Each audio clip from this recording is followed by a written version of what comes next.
ส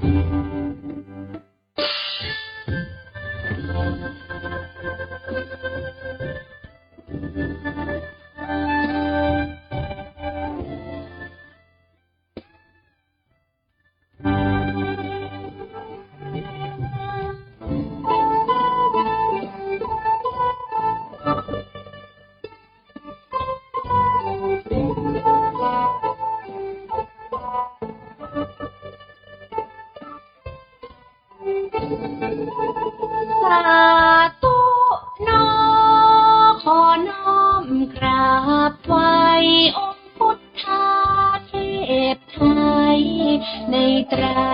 ตรึงสาไหว้สิ่งศักดิ์สิทธิ์ในโลกโลกาปกปักรักษาศรัทธาร่มเย็น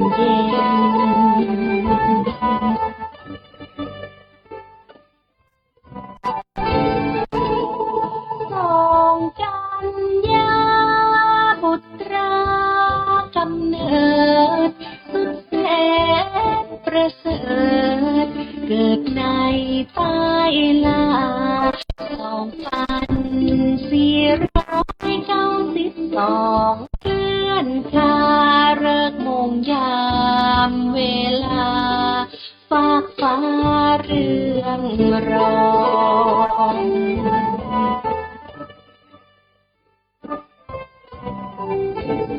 บ้านเด็ดยอดทินทานตำนานจานไว้ที่เมืองเจียงใหม่พงไพรพฤกษาช้างเผือกตำบลมณฑลล้านนาเรียกขานนามว่าธงชัยสุวรรณเรืองศรี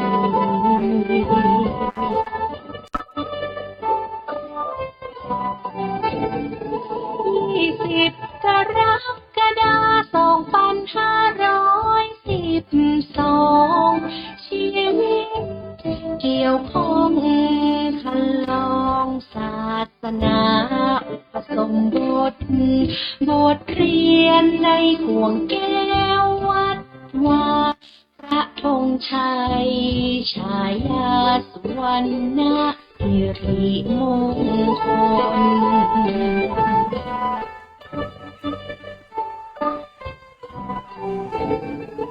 เป็นเจ้าอาวาสวัดพระธาตุโดยสุเทพอาณาขอบเขตแดนดินถิ่นภาคราชวรวิหารอารามหลวงพวงพนาวัดมหานิกายคณะใหญ่ในไพรวันก็ยกมือ10 นิ้ว กราบนอบน้อมตอนตาอภิวาทน้อมระลึกถึงอย่างพระอรหันตสัมมาสัมพุทธเจ้าผู้แสวงหาซึ่งประโยชน์อันยิ่งใหญ่ขอนอบน้อม อย่างพระธรรมคำสอนในศาสนานี้ที่องค์สมเด็จพระสัมมาสัมพุทธเจ้าได้ตรัสแสดงไว้ดีแล้วขอนอบน้อมระลึกถึงอย่างพระสงฆ์สาวกหมู่ใหญ่ผู้มีทิฏฐิอันหมดจดงดงามโดยเสียงก้าวของข้าพเจ้าและขอถวาย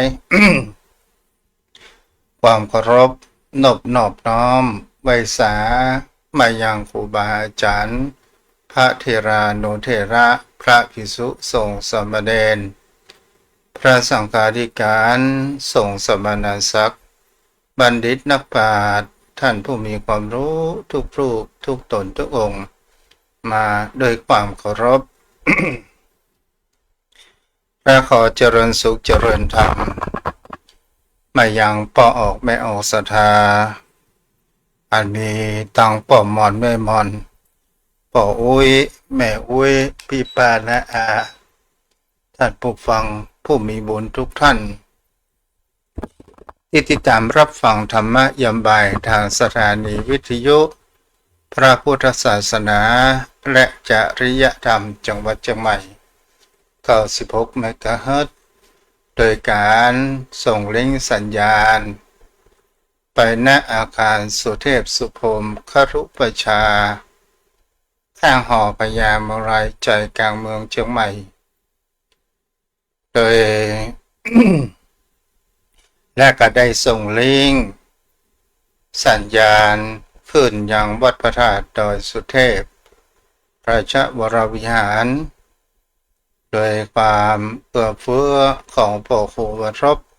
รัตนอุบาสกที่เป็นทำหน้าที่ผอ.และขอขอบคุณในความเมตตาธรรมท่านพระอาจารย์พระมหาประสิทธิ์ประสาธิโกเดี๋ยวเด้อโยมพ่อโยมแม่ขอพิบลมกำ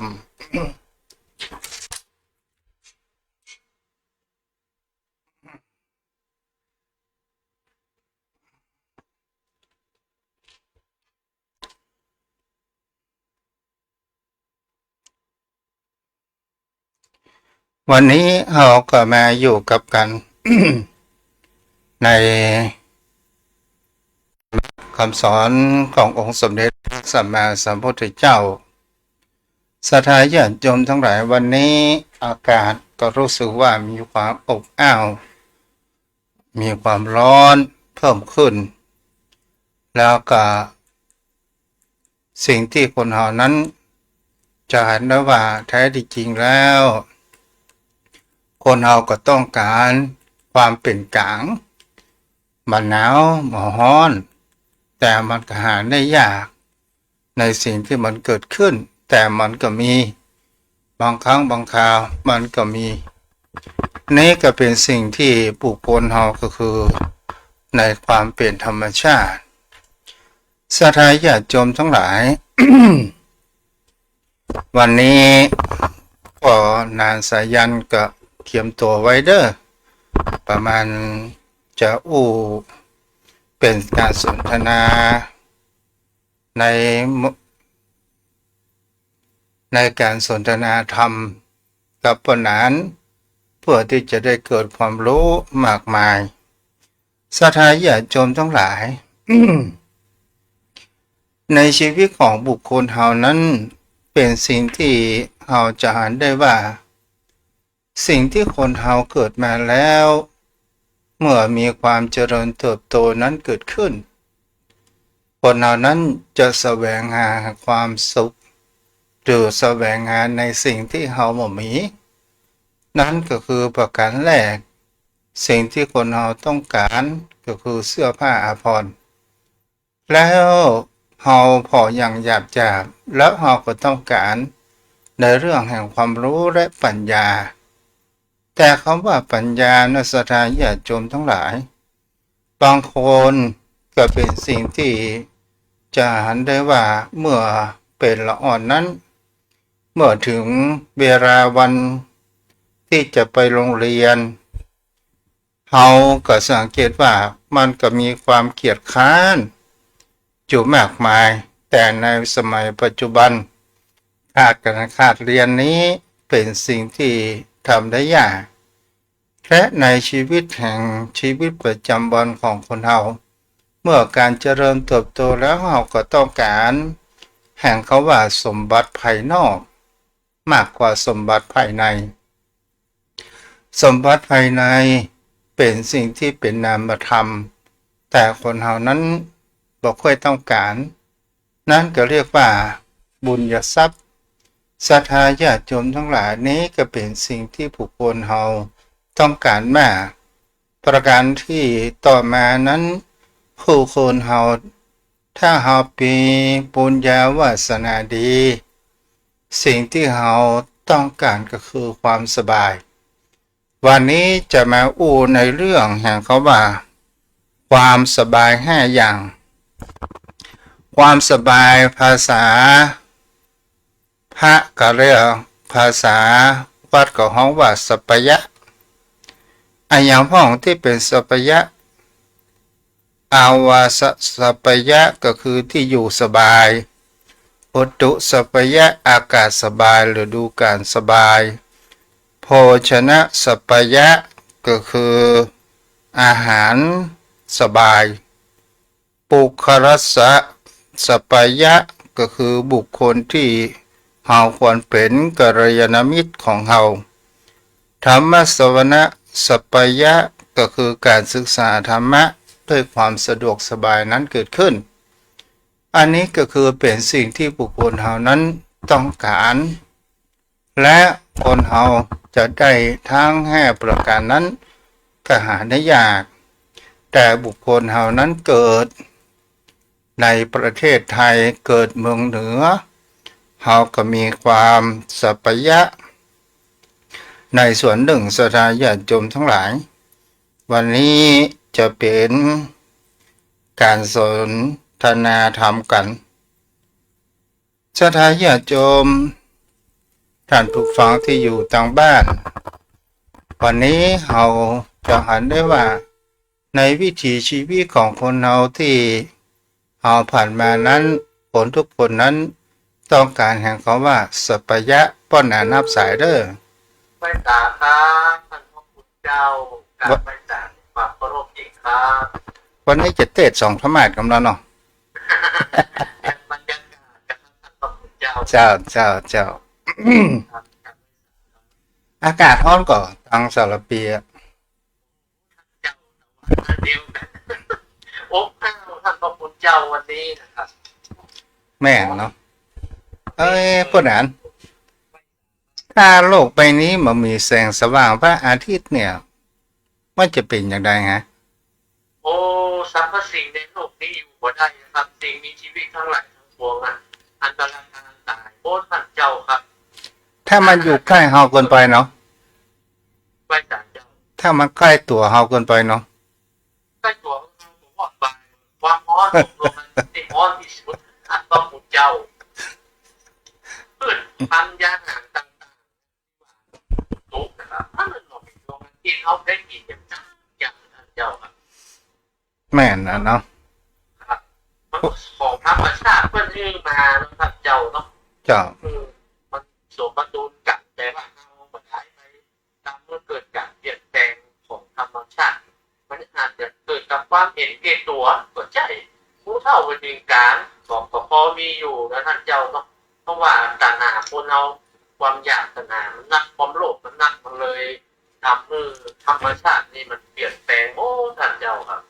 แต่เจ้าได้อ่านข้อความข้อความหนึ่งมีละอ่อนฝรั่ง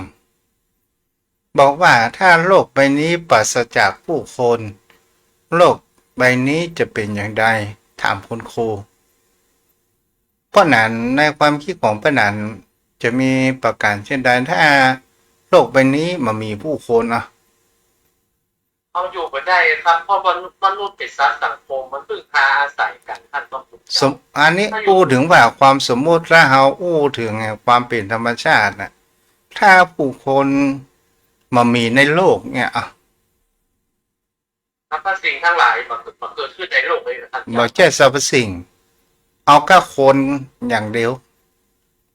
ถ้าคนบ่มีในโลกแล้วมันจะอยู่ม่วนกับท่านเจ้าครับมันบ่มีคนอันนี้เรานึกสภาพ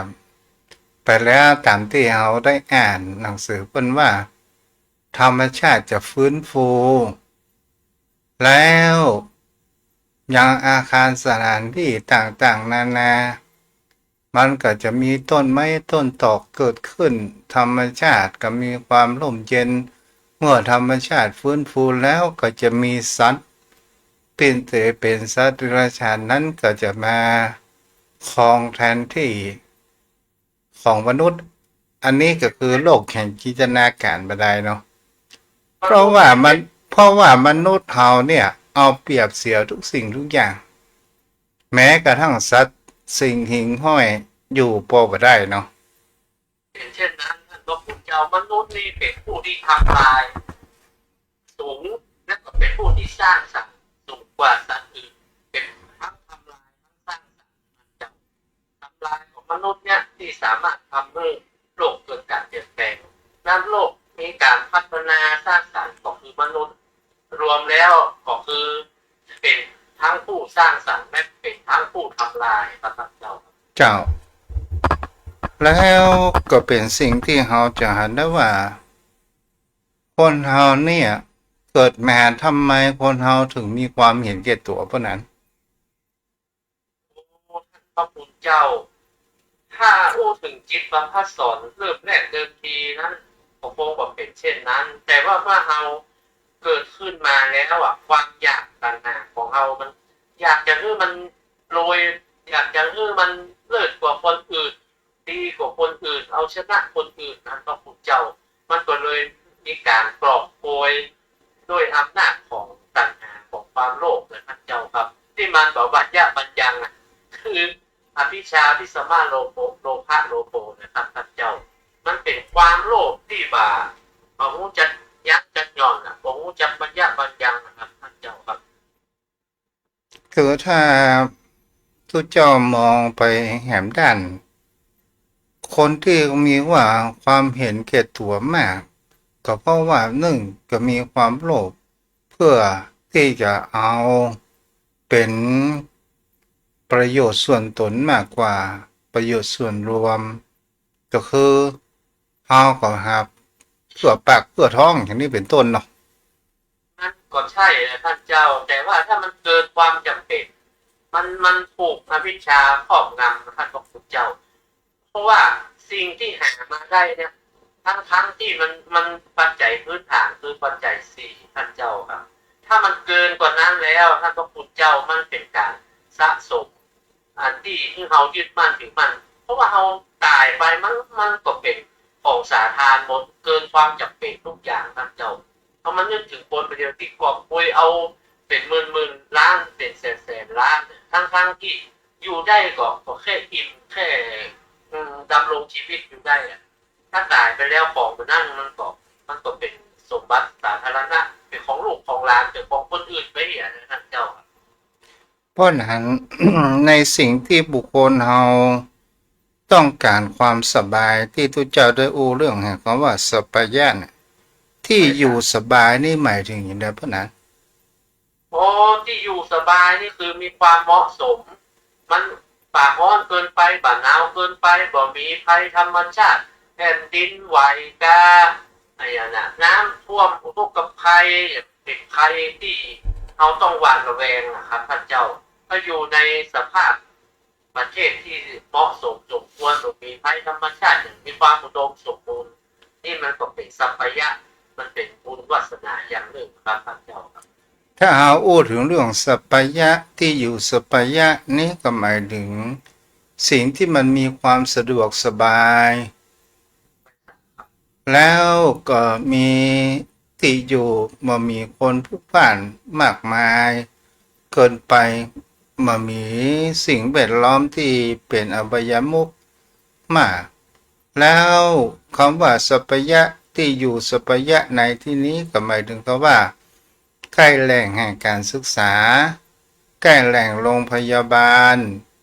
ใกล้สถานที่ในการใช้จ่ายเพื่อความสะดวกสบายนี่ก็คือที่อยู่สัพพยะหรือไม่ปฏิรูปประเทศเนี่ยเนาะไว้สามัญครับก็มันคงเป็นเช่นนั้นเหมือนท่านเจ้าอธิบายไว้ถ้าเอาไก่ความเจริญไก่การศึกษาเอาก็ไม่ได้ห้ามเพียงหูท่านเจ้าด้วยความเคารพครับยังเอาไปอยู่ไกลเขาไปอยู่ปัจจันตประเทศชนะประเทศในประเทศที่มันเขาอยู่บนดอยเราเอาไงเราอยู่บนดอยมันได้เห็นภาพชัดเจนท่านเจ้าเขาอยู่บนดอยการศึกษาก็เข้าไปมาถึงอันอย่างรถรางอย่างก็มาถึงความเป็นอยู่อาคารสถานที่มันก็บ่เหมาะสมนะครับท่านเจ้าก็ถือว่ามันขาดปฏิรูปประเทศไปเดียวนะครับท่านเจ้าครับเจ้าเวลาเจ็บเป็นยามอุ่นก็ต้องกินยาปืนบ้านปืนเมืองเวลาการสัญจรคูดอยก็ไปยากไม่ยากหน้าปุ่นเนาะครับเป็นเช่นนั้นท่านเจ้าถ้าเจ็บเป็นอย่างอาการหนักว่าจะมาหาโรงพยาบาลเนี่ยมันก็ทุกขเวทนาพ ราะว่ามันสถานองค์ยายก็อยู่ไกลท่านเจ้าครับอย่างครับอยู่สระปีนี่ก็สัพยะเนาะปะนะเนาะโอ้เก้ากับผมว่า80-90%สัพยะนะครับท่านเจ้าก็มันใกล้โรงพักใกล้โรงเรียนใกล้โรงพยาบาลใกล้กาดท่านพระพุทธเจ้ามันเป็นศูนย์กลางมันอยู่นี่โมท่านเจ้าสะดวกสบายผมมีรถมีลามาผมไปได้เดินไปกับปากไก่ก็ได้ครับท่านเจ้าจากต่อมาก็คืออุตุสัพยะก็คืออากาศเพราะนั้นว่าอากาศในปัจจุบันเนี่ยมันมีความสุดโต่งไปกับเพราะนั้นโอ้หน้าร้อนนี่ร้อนเยอะครับท่านเจ้าร้อนสุดๆครับมันเหมือนแต่ก่อนนะเก้ากับผมคิดเป็นเช่นนั้นนะท่านเจ้าหรือว่าหรือว่าอุปทานไปผมสมัยก่อนเมื่อเก้ากับผมยังเป็นละอ่อนมันแบบร้อนถึงขนาดนี้ท่านเจ้าครับอากาศมันยังเย็นอยู่เวลาเอาไปตกไปนามันก็เย็นอยู่พื้นต้นไม้มันก็ยังเย็นอยู่ครับแต่ช่วงเขาอู้ง่ายๆอย่างกับประเดี๋ยวเนี่ยมันเป็นฤดูฝนและถ้าฝนบ่ตกนี่มันเป็นฤดูร้อนบ่ใช่ฤดูฝนสักคำครับท่านเจ้าร้อนครับร้อนอวมตัวครับแล้วก็ว่าหน้าอย่างเป็นหน้าอย่างร้อนมันอวมหมักอวมฟ้าอวมฝนนะครับท่านพระพุทธเจ้าทั้งที่มันเป็นหน้าฝนมันน่าจะร้อนครับเจ้าครับความร้อนนี่มันมาจากไหนแล้วพ่อนั้นมันสาเหตุคือมันมาจากดวงอาทิตย์แต่ความร้อนมันแล้วมันเป็นวิทยาศาสตร์เพิ่นว่าโอโซนในอากาศมันถูกทำลายต้นไม้มันฟันมันบ่มีดูดออกซิเจนในอย่างนี้ท่านพระพุทธเจ้าเพิ่นว่าประกาศเช่นนั้นนะบ้านรามตึกรามบ้านช่องมันนักมันอากาศมันสามารถดูดความร้อนไปสู่พื้นดินได้เพราะมันทับถมด้วยคอนกรีตอย่างเงี้ยท่านเจ้าครับกินรถไอเสียห้องรถก็นักปล่อยควันพิษควันอย่างมามันก็ฮ้อมผสมประสานกันประทำให้เป็นภาวะโลกร้อนนะครับท่านเจ้าครับแล้วมันก็มีความสุดโต่งไปเนาะและเขาอย่างกับคำว่ายิ่งสูงยิ่งหนาวแล้วป่ะนะมันอยู่ใกล้ดวงอาทิตย์แต่อย่างมันหนาวคืออย่างบนดอยอย่างดอยอินทนนท์ในท่านพระพุทธเจ้ามันสูงขึ้นไปเนี่ยความกดอากาศมันค่อยจะสูงอุณหภูมิต่ำต้องบอกผมคิดว่าเป็นเช่นนั้นนะหรือว่ามันมีต้นไม้นักท่านเจ้ามีต้นไม้นักกะมันแต่เมื่อก่อนหนาวแต่นะท่านเจ้าครับอย่างดอยอินทนนท์นะเอาไปอย่างช่วงหน้าร้อนเอาขึ้นไปบนหนาวครับอากาศเย็นหนาวตลอดปีเนาะครับเป็นเช่นนั้นครับท่านเจ้าครับแต่ถ้ามาลงมาทั้งลูกแล้วมันอยู่ไปได้มันแต่อ่อนหวานครับเจ้าโภชนะสัพยะนี่เหรออาหารครับเป็นด้านอาหารการกินผูกสุขอนามัยมีอาหารครบ5 หมู่บะขาดแคลนนั่นครับเจ้าเนาะอาหาร5 หมู่1มีที่ไหนอ่ะว่ามันบะขาดแคลนด้านอาหารการกินนะด้านโภชนาการคือสามารถเสาะได้หาได้ง่ายซื้อได้ง่ายวิธีจับจ่ายตลาดอย่างเงี้ยครับก็ผมคิดเป็นเช่นนั้นว่าสัพยะด้านอาหารคือซื้อได้หาได้ครับก็ยากเกินไปนะท่านเจ้าแม่นแล้วก็ปุครสกัลยาณมิตรท่านพระพุทธเจ้ากัลยาณมิตรเนี่ยท่านมันนับตั้งแต่ในบ้านเลยครับมันนับตั้งแต่ลูกแต่เมียเลยถ้าบุคคลที่ได้พบกัลยาณมิตรเนี่ยท่านพระพุทธเจ้ามันเป็นอุดมมงคลสูงสุดของชีวิตแต่มันแบบพาเราตกต่ำโดยแล้วมันเป็นเพื่อนคู่คิดมันคือทุกอย่างกันทำเอาความชั่วโดยเหมือนเราตกไปในอบายเลยท่านพระพุทธเจ้าเพราะว่ากัลยาณมิตรนี่บุคคลใดที่อยู่ใกล้กัลยาณมิตรเนี่ยผมว่าบุคคลนั้นเป็นผู้ที่โชคดีนะครับหรือว่าจะเป็นพระสงฆ์องค์เจ้าที่ศรัทธาญาติโยมได้สนทนาได้อยู่กับท่านพระพุทธเจ้าเพิ่นก็จะแนะนำหรือทำความชั่วบอก ทำความดีชี้ทางสว่างนะมันห้ามเราตกอบายทุกขติใจนะท่านพระพุทธเจ้าครับยิ่งสมัยไปดิวเนี่ยท่านพระพุทธเจ้าท่านจะเสาะกัลยาณมิตรเนี่ยยากท่านเจ้าบางทีมันพอตัดหน้าแต่มันมาหันใจเอาโมโหในจิตในใจเพื่อจะคิดเช่นใดทำเช่นใดท่านเจ้ามันต้องใจกาลเวลาในการพบกันดูกันและคุณธรรมของกัลยาณมิตรเนี่ยมันถ้ามันห่างเหินจากศีลธรรมนะครับพระพุทธเจ้าแล้วมันจะไปสอบกัลยาณมิตรได้หรือครับพระเจ้าครับเข้ากระจารแห่งประการว่ากัลยาณมิตรเนี่ยมันเป็นสิ่งที่เราหาได้ยากเหมือนกันใจเวลามันก็ใช่ว่าผู้ปั๊บโอ้คนดีมันใจต้องใจกันละเวลาดูจิตดูใจกันแต่คนดีแต่ก็มีประสงค์ดีทำเอาแต่ก็เลยถูก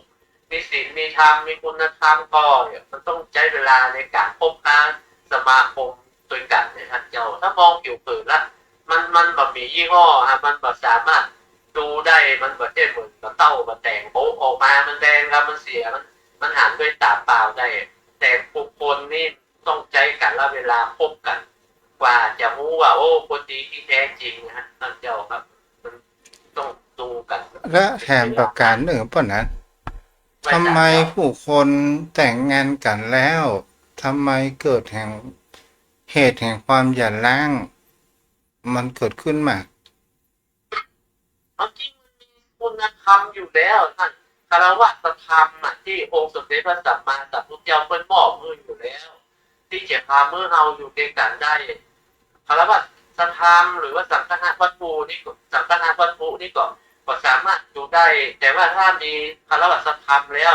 มันอยู่ด้วยกันคุ้มเข้าเต้าก่ายท่านพระพุทธเจ้าเพราะว่าเราที่เราตกลงปลงใจมาอยู่ด้วยกันแล้วนะครับ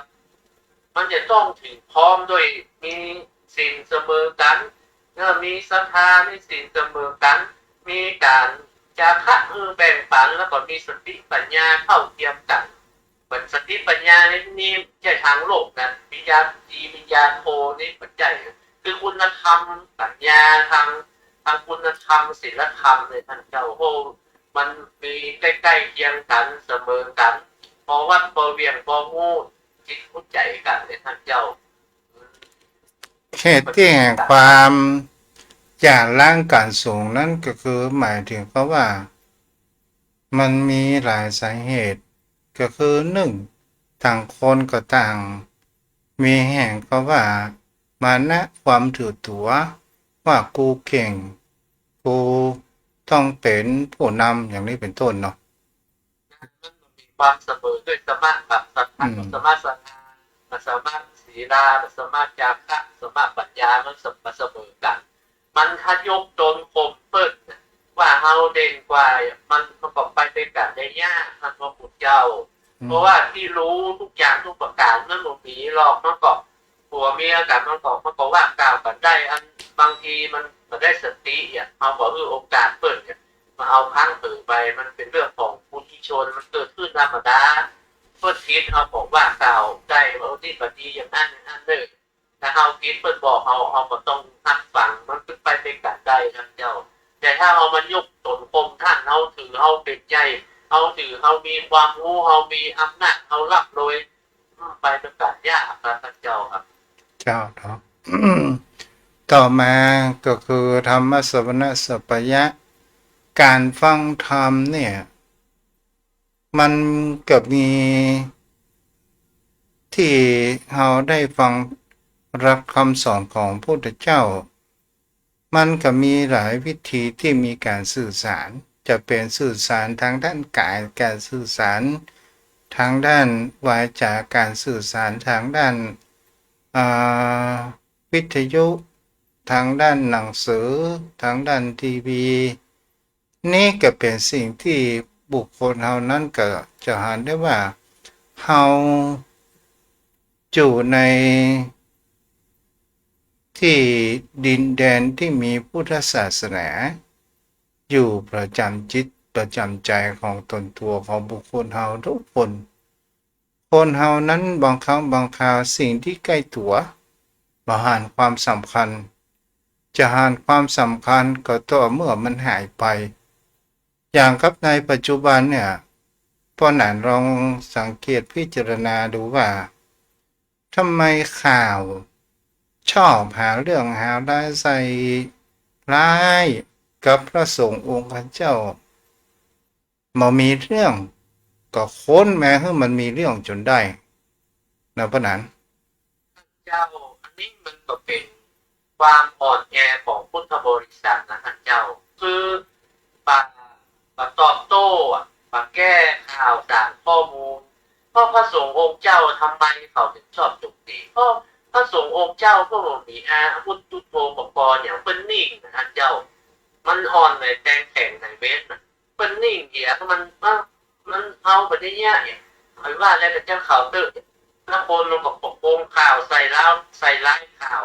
ผู้ที่เสพข่าวนะมันก็มีความทัศนคติต่างกันครับบางคนมันฟังก็เชื่อเลยแต่ที่เพื่อนก็เชื่อก็มีมันเจอว่าทุกคนท่านเจ้ามันจะมีหน่วยงานหรือองค์กรที่ปกป้องพระพุทธศาสนาเพราะว่าพระสงฆ์องค์เจ้านี่เป็นส่วนหนึ่งของการจันลงไว้ซึ่งหลักคำสอนถ้ามาคิดดูถ้าบ่มีพระสงฆ์ที่จันลงหลักคำสอนศาสนาก็อยู่บ่ได้ครับการห้ามการเรียนอย่าง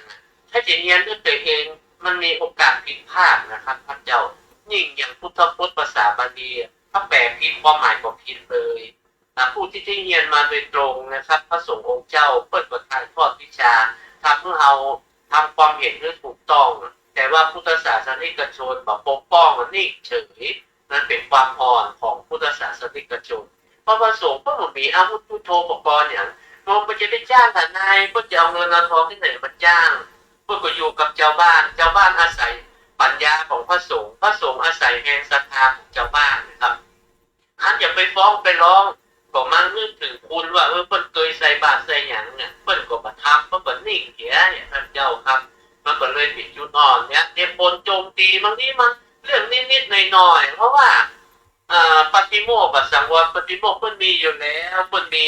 กฎระเบียบของเพิ่นอยู่แล้วเขารู้เราโหท่านนั้นเขาบอกว่าถ้าผิดก็คือผิดแต่ถ้ามันผิดเล็กๆน้อยๆอย่าไปเมาผิดเป็นเรื่องใหญ่มันบ่ใจกฎหมายบ้านเมืองก็เช่นเดียวกันท่านเจ้าผิดนิดๆน้อยๆมันก็มีการทันบนหรือว่าตักเตือนเนี่ยมันก็ใช่ว่าจะทำผิดอย่างดีเสมอไปหมดจ้ามันมีหนักมีเบาของมันคือ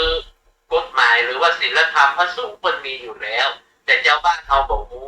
ก็เลยไปเหมารวมว่าอันนี้ผิดก็อย่างนั้นไปมีไผ่จันลงศาสนาไว้พระพุทธเจ้าถ้าว่า หน่อเนื้อของพุทธศาสนาขาดการสืบทอดเนี่ยเขาก็ลองรู้สังเกตวัดก็มามีพระสงฆ์องค์เจ้าใครจะแม่ฟ้อมาบวชก็มามีแล้วผู้สืบทอดศาสนคำสอนก็หายเพราะว่าคนที่จะมาเป็นตำแหน่งเจ้าอาวาสก็จะต้องมีกฎระเบียบแน่นหนาและเฮาก็พออย่างกับว่าค่านิตยพัฒน์เนี่ยหรือว่าเงินเดือนพระสงฆ์องค์เจ้าเดือน1,800แล้วก็ถามแล้วก็บอกว่าทุเจ้าร่ำรวยแม่นทุเจ้าที่เป็นเปิ้นอยู่วัดมีอยู่วัดหลวงวัดใหญ่ที่เปิ้นมีชาวบ้านเข้าไปทำบุญทำอย่างนั้นเฮาก็บอกว่าแต่ทุกเจ้าบ้านนอกอย่างเขาเขาเนี่ยต่อไปถ้ามันมีกฎระเบียบมากมายใครก็บอกเขาอยากจะเป็นเจ้าอาวาสแล้วเพราะไอ้นี่คือเอาคนบ้านที่บ่ฮู้ศีลธรรมจรรยาบรรณบ่ฮู้ศีลบ่ฮู้กฎระเบียบของคณะสงฆ์แล้วมาปกครองคณะสงฆ์มันบ่ใช่ศีลของเพิ่นมีอยู่แล้วปฏิโมกข์ของเพิ่นมีอยู่แล้วอย่างที่ท่านเจ้าว่าวัดในรอบนอกก็ปกก็อยู่วัดรอบนอกบางเดือนนะถ้าไฟยังบ่มีท่านพระพุทธเจ้า มันอยู่วัดเนี่ยครับต้องทำอาหารเองท่านพระพุทธเจ้าแต่วัดที่เป็นวัดอารามหลวงนั้นเพื่อเลี้ยงตัวเราเลี้ยงตัวเองได้แต่ถ้าอย่างวัดรอบนอกวัดที่ห่างศรัทธายิ่งวัดศรัทธาไม่ค่อยมีอยู่วัดชนบทมันก็ทำให้ขาดการดูแลครับเพราะว่าศรัทธาญาติโยมที่ไปทำบุญทำทานถ้ามันไก่ไปยากเปิดก็บอกไปวัดในเวียงวัดที่มันสะดวกสบายมันก็มีแต่ว่ามันปฏิส่วนกันทุกวันทุกวันเพราะว่านิตยพัฒน์นี่นะมันเป็นเงินที่พระราชประสงค์ของพระเจ้าอยู่หัวเปิดถวายเป็นค่าอาหารนิตยพัฒน์แต่เดิมนั้นเปิดนิมนต์ไปรับบิณฑบาตในวังเนี่ยครับแต่ว่ามันก็สามารถที่จะพบได้ทุกวันทุกวันเปิดก็เลยถวายเป็นนิตยพัฒน์นั้นก็เล็กๆน้อยๆเป็นค่าอาหารก็จะเยอะครับแต่ประเทศว่าพุ่มทั้งเดือนเนี่ยบางทียังเจ้าว่าได้ปันทุกหรือว่า1,800เนี่ยมันก็บอกพุ่มครับพระเจ้าแล้วก็การงานอย่างอื่นยิ่งใช้รถเจรังไปประชุมไปสัมมนาพระสงฆ์อบรมต้องใช้เงินส่วนตัวทำนั้นมันจะสามารถเบิกได้อย่างราชการนะเจ้าครับบางเขาบุคคลที่มากินมาทานไม่จำเป็นถวายปัจจัยอ้าวโอ้ย่าอย่างเขาเฮาบ่มีจิตใจเนาะเจ้าคือปัจจัยมันเป็นสิ่งเกื้อหนุนอำนวยความสะดวกมันเป็นตัวกลางในการจับจ่ายค่ารถค่าน้ำมันค่าการศึกษามันเป็นตัวกลางอำนวยความสะดวกเท่านั้นเองนะมันไม่ใช่ว่าถือว่าเป็นสิ่งที่ยึดมั่นถือมั่นปัจจัยมาจ่ายไปใช้ชำระหนี้ได้ตามกฎหมายนะครับมันเป็นสิ่งที่สมมุติขึ้นมาในการแลกเปลี่ยนอะไรเนาะก็เป็นเช่นนั้นครับอย่างเจ้าบ้านเนี่ยเต้ากับผมเนี่ยมันก็ต้องจำเป็นถามว่าเงินทองจำเป็นก็จำเป็นเพราะว่าบางอย่างเรามีเราต้องสตางค์ไปซื้ออย่างนั้นแล้วเรามีหน้าเราบอกไปขายเอาสตางค์ไว้แล้วสตางค์ส่วนนั้นไปซื้อข้าวซื้อของจะให้เจ้านายก็ขายข้าวเอาสตางค์ที่ขายข้าวไปซื้อปลาก็เปลี่ยนแลกเปลี่ยนเจ้ามันมีความจำเป็นพวกหน่วยงานท่านพระพุทธเจ้าโอ้ถ้าเผื่อจับสตางค์เงินทองได้เอาอย่างแลกเปลี่ยนท่านเจ้าครับอยู่มันจะไปอยู่ได้มันเป็นของจำเป็นท่านเจ้าครับเจ้าเนาะกันละป้อนหลานโอ้ได้ถูกผู้ที่เข้าใจแท้ๆมันต้องบุคคลที่ต้องศึกษาลึกซึ้งความเป็นอยู่ของพระสงฆ์ไม่ใช่ว่าเอาความคิดของตัวเองแล้วมาตัดสินความเป็นอยู่อย่างไรเพราะพระสงฆ์เป็นอยู่ง่ายกินง่ายสันโดษตามมาเปิดไปได้ผู้เปิดเอาอู้ไปอู้มานี่ประเทศเล็กๆอย่างกับศรีลังกาเนี่ยเพิ่นให้ความเคารพทางด้านศาสนานี่สูงมากนิมนต์พระสงฆ์ไปเทศน์ธรรมในสภาก่อนที่จะเปิดประชุมก็มีเนาะนี่ก็คือเพราะว่าตัวองค์กรศาสนานั้นมีความสัมพันธ์มากกัมพูชาก็เล่นการเมืองได้เพราะมันจะต้องมีตัวแทนของฝ่ายศาสนาอยู่ในสภาพ่อหนานเป็นทูตเจ้ามาเมินพ่อหนานพ่อดีๆว่าทูตเจ้ากับเจ้าบ้านเนี่ยใครจะเหนือกว่าไผพ่อหนานมันอาศัยซึ่งกันแต่เจ้าบ้านจะเคารพนับถืออันนี้เราผมพูดในประสบการณ์และความเป็นจริงที่ได้ดำรงสมณเพศนะท่านเจ้าบ้านเคารพนับถือทุกเจ้ามากท่านเจ้าเพิ่นว่าพระทุกเจ้าว่าแล้วก็โจบเพิ่นก็แจ้ว่ามาแย้งมันทันกันมันประเดียวมันบ่ได้เข้าวัดเข้าวามันบ่ฮู้ด้านคุณธรรมศีลธรรมจรรยาบรรณหยังเอาเจ้าโลกเอาความรู้ทางโลกเล่ามาพูดกับธรรมะมันไปได้กันได้ยากสมัยแต่ก่อนนี่เพิ่นได้เจ้าวาดมีก็เพิ่นน่ะสมัยพวกนั้นเขาโอ้มันดีถ้าแบบคิดแต่ว่าเพิ่นบันไล่นะพระพุทธเจ้า ถ้าอันเล็กๆน้อยๆนี่ที่มันที่เขาว่าโลกาวัชชะนี่หมอบ อนุโลมกันไปได้เนาะ คนเฒ่าคนแก่ที่เขาวัดเขาวาพวกแบบมาบอกว่าถ้าเป็นโลกาวัชชะนะพวกบอกให้เปิงเนี่ยมันบอกแต่เปิดมันชิ้นไหลนะเจ้าเดี๋ยวเปิดอู้ได้สติอยู่ได้ครับท่านเพราะมันซ้อไหนเนี่ยเจ้าบ้านนอกบ้านนาถ้าเฮาอู้ถึงในปัจจุบันเนี่ยชีวิตของทุกเจ้าในเหมือนแขวนอยู่บนเส้นได้นะมันมีซิดมันมีเสียงต้องผมว่ายุ่งประเดี๋ยวนี้ยุ่งยากนั่นผมไม่ถึงแม้ว่าผมจะเป็นคารวะแล้วแต่ใกล้ชิดกับพระพุทธศาสนานะผมเคยถวายความคิดกับท่านพระพุทธเจ้าที่วัดของกระผมนะว่าท่านเจ้าถ้าจะเริ่มมาบวชคือเงินเดือนกินนี่นะถ้าอย่ามาได้มันยุ่งประเดี๋ยวมันอยู่ยากมันหมดแต่ก่อนครับท่านเจ้าครับแล้วก็ความสำคัญของพุทธศาสนิกชนแต่ก่อนนะเพื่อนมีความศรัทธาใกล้ชิดพระเจ้าพระสงฆ์นะเพื่อนพระเจ้าพระสงฆ์ก็สบายนะเพื่อนมาเยี่ยมมาใจมานะเพื่อนมาเอี่ยวมาหาท่านพระพุทธเจ้าแม้กระทั่งวันสำคัญในวัดในวาสถานที่อยู่จะน่าครับมันแตกต่างกันเป็นสมัยแบบนี้ครับท่านเจ้ามันทุกสิ่งทุกอย่างเหมือนดังพระพุทธเจ้าบอกว่ามันมีเป็นของคู่กันมันมีดีและมีเสียสมัยแต่ก่อนมันบัดเจริญแต่อักษรแต่ละอักษรหนังสือสวดมนต์หนังสือธรรมะกว่าจะมาอ่านได้ศึกษาได้ใช้ในเรื่องการจดบันทึกเพราะว่าหนังสือมันแปลงและเขียนแล้วสมัยตะก่อนนี่การศึกษาของโรงเรียนข้างนอกถ้าจบประถม4แล้วนี่จะไปเรียนต่อมันไปยาก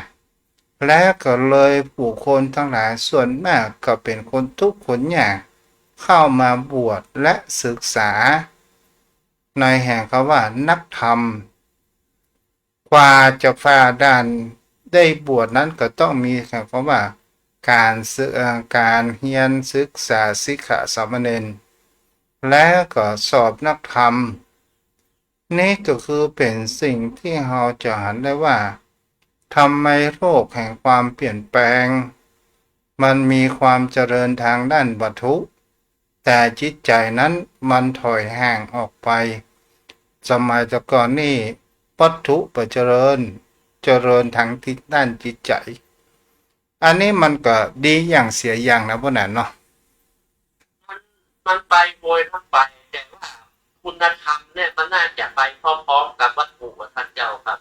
มันต้องคู่กันไปถ้าว่ามันเจริญด้านวัตถุเกินไปแล้วมันบัดเจริญด้านคุณธรรมความเป็นอยู่มันก็อยู่ด้วยกันด้วยการประสนิทมันแนบกันไปท่านเจ้าครับเพราะว่าสมัยก่อนนี่ท่านเจ้าว่านะมันต้องอาศัยวัดเป็นหลักด้านการห้ามการเรียนเนี่ยนะครับมันการไปโรงเรียนก็ไปยากบ่มีสตางค์ถ้ามาวัดนี้เพิ่นก็ได้ห้ามได้เรียนได้สอนอบรมเป็นท่านเจ้าครับถ้าบ่รวยจะได้ไปวัดในสมัยก่อนนะถ้าจบประชาบาลแล้วก็บ่ได้ไปไหนท่านบอกคุณเจ้าเพราะว่าไปต่อโรงเรียนมันไปเข้าไปในเวียงโรงเรียนขยายโอกาสมันเพิ่งจะมีมาโรงเรียนประจำอำเภอที่ม.1 ถึงม.6เพิ่งจะมีมารุ่นหลังๆโรงเรียนปริยัติศึกษานี่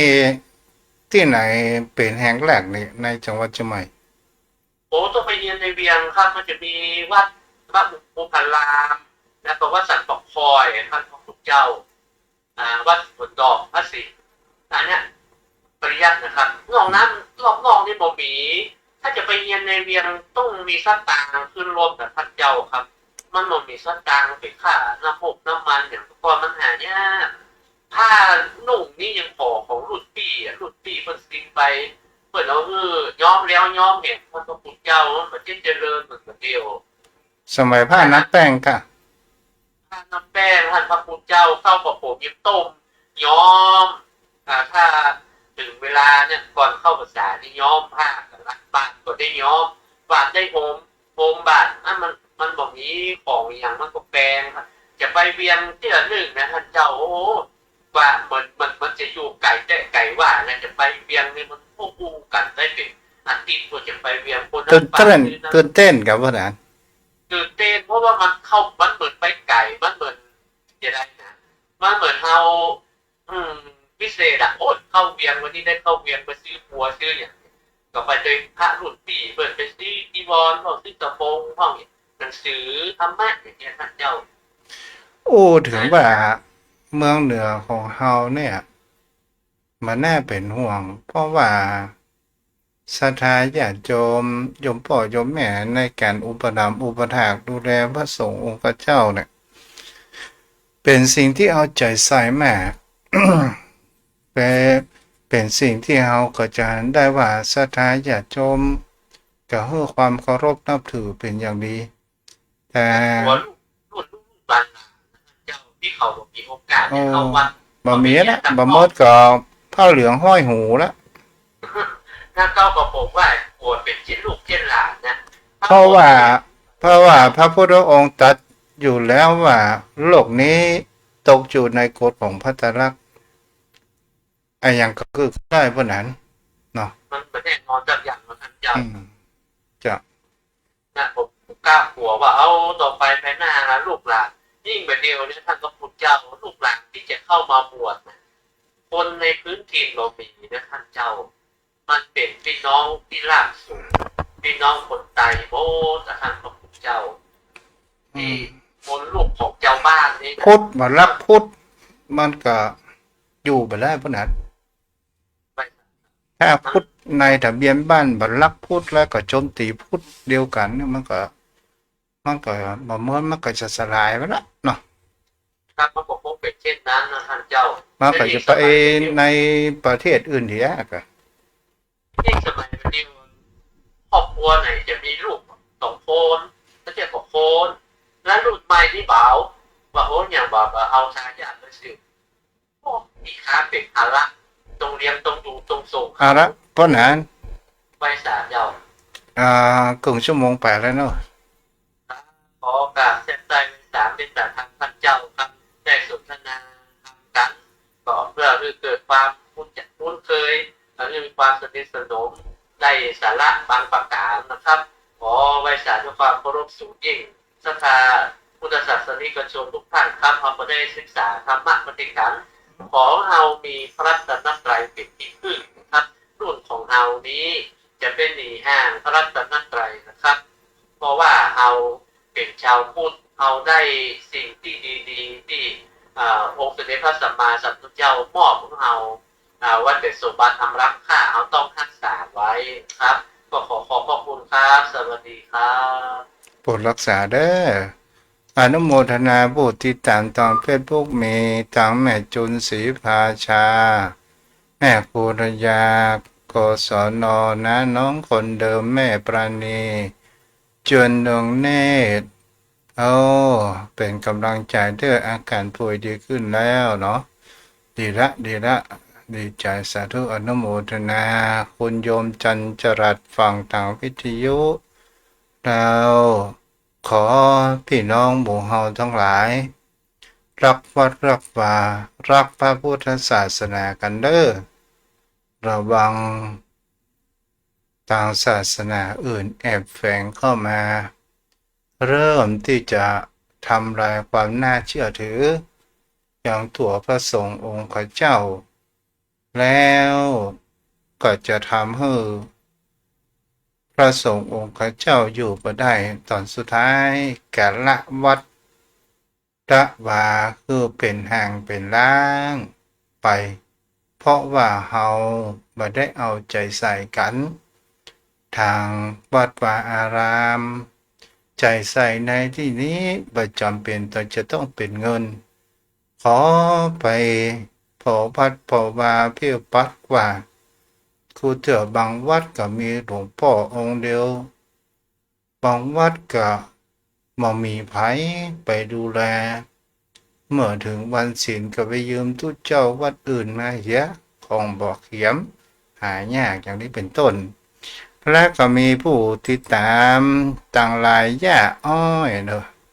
สาธุอนุโมทนาแม่มุกดาวิไรพันธ์เอาละวันนี้เปิดโอกาสเต็มที่ใครจะโทรมาสนทนาผู้จากันผู้ได้เด้อเจ้าพ่อเจ้าแม่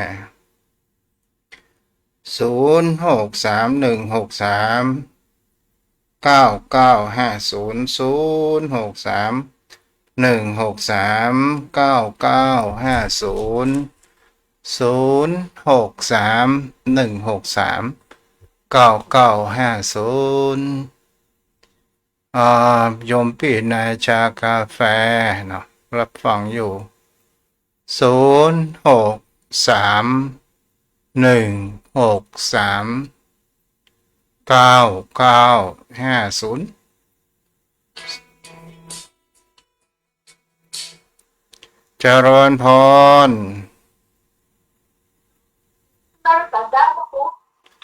แม่พรกะเจ้าเป็นได้อากาศเย็นสบายดีเนาะ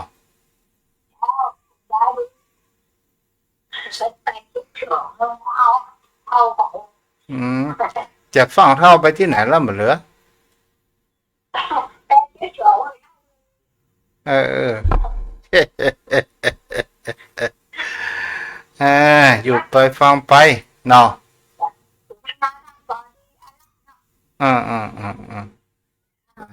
จะผู้รักษาได้004ของภายใต้โทรเข้ามาใหม่เลย0631639950กึดนักก็บ่ดีเนาะกึดแล้วก็ต้องปล่อยเด้อโยมพ่อโยมแม่ปวดล้ำก็บ่ดีเจริญพรสวัสดีจ้าฟังดีขอใจจะดีเลยจ้าเจ้าแม่ยุนอันนี้ที่ไหนนี่อยู่มันน้องเลยจ้าบ้านน้อยสังกำแพงเนาะน้องเงือกครับน้องฟังนิดฟังการฟังเหตุการณ์นิดจะอนุโมทนาได้แม่อย่างนี้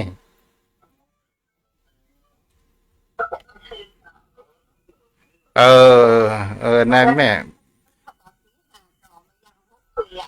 เจ้าอย่างแล้วก็มาปฏิบัติวันนี้เจ้าบุญรักษาเนี่ยแม่เป็นวิทยุเด้อเวลาจะอู้กับทุกเจ้าเด้อเสียงมันสะท้อนกันเนาะจ้าบุญรักษาเด้อได้โทรพวกคนว่าอย่างไรก็โทรเดี๋ยวดีละได้พูดจากันเจ้า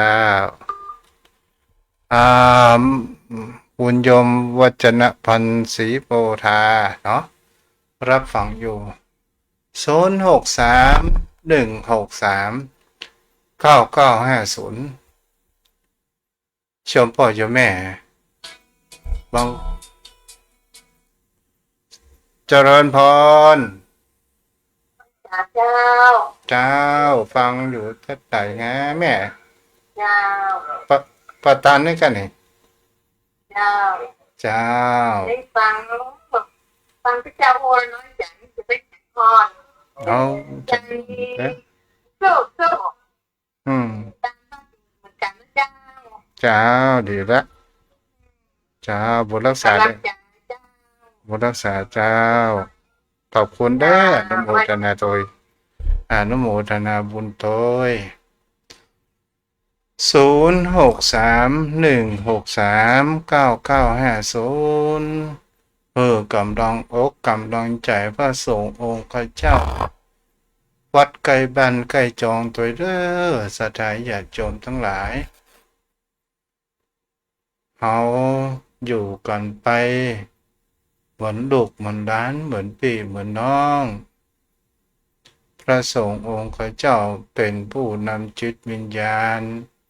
ทางด้านพระพุทธศาสนาเป็นผู้นำความรู้ มาบอกมากล่าวให้โยมพ่อโยมแม่นั้นได้รับฟังได้ศึกษากันเนาะแม่เรือนแก้วเจ้าฟังเป็นจะได้พ้องเจ้าอนุโมทนาบุญ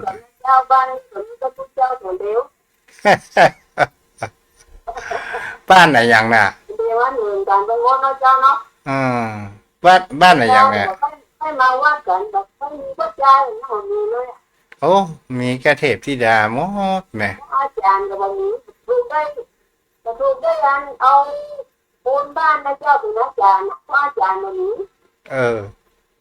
เป็นยังเป็นคนไหว้พระนำรับศีลในอย่างบ่ได้เจ้าช่วยกันไปนะเจ้ามันบอกว่ามันมีอาจารย์น่ะก็ขอไหว้พระอาราธนาศีลได้ก็เป็นป้อเลยแม่กล่าวคำถวายยะเนาะเจ้าบุรักษาโอ้ดีละพอเป็นหยังแม่จิตเจตนาเด้อแม่เด้อเจตนาเฮาดีเฮาบ่ต้องไปกลัวเจตนาดีเฮาบ่ต้องไปกลัวว่าคุดจ้างอย่างสักอย่างแม่เนาะบุรักษาเอาละวันนี้ไว้เพียงเท่านี้เด้อครับปอนเด้อชัยยาสิทธิทนังราพังโสธิภะขยังสุขังพระรังสิริอายุจวันโนจะโพคังวุธิจยาสตาวสาจะอายุจะชีวาสิทธิพระวันตุเตสัพพะพุทธานุภาเวนะสัพพะธรรมานุภาเวนะสัพพะสังฆานุภาเวนะจยะโสธีภวันตุเตโอ้แม่นวลสริเห็นเขียแม่วารีแม่ประกายพึกเนาะที่ได้ฝากโทรศัพท์ได้ชื่อแม่เอาละวันพัดก็ปะกันไม่เด้อ104.5เนาะวันนี้ก็เอาไว้แต่เพียงเท่านี้เจริญพร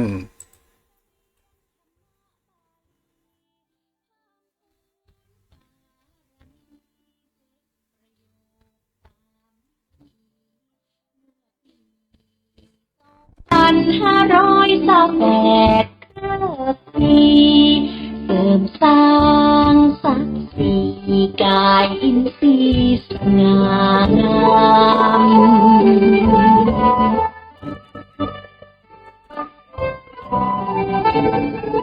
เป็นพระนักพัฒนาปัญญาปราดเปรื่องสืบสานต่อเนื่องศาสตร์รุ่งเรืองสดใสส่งเสริมพระเน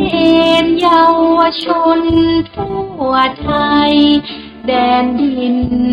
ถิ่นไพรได้ทุนศึกษาเล่าเรียน